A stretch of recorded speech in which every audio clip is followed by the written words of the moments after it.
Hi there, my name is Pete Nelson. Today I just want to share a few of my favorites that we currently have on selection. My first one is going to be a pendant for a kitchen island, classic mid-century shape, great glass diffuser, going to eliminate some of that potential glare, and a hint of brass at the top of the fixture, fully adjustable for any kitchen island height needs.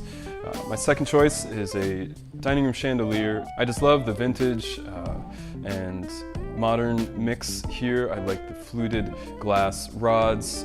Just catches a bit of light, but still has a bit of a steampunk feel to it almost, and a mix of glam. And then finally, a floor lamp here for living room or study applications. Love the shape and the curves here. Beautiful finish, again fits a theme of mid-century to vintage aesthetic. Great addition to any home.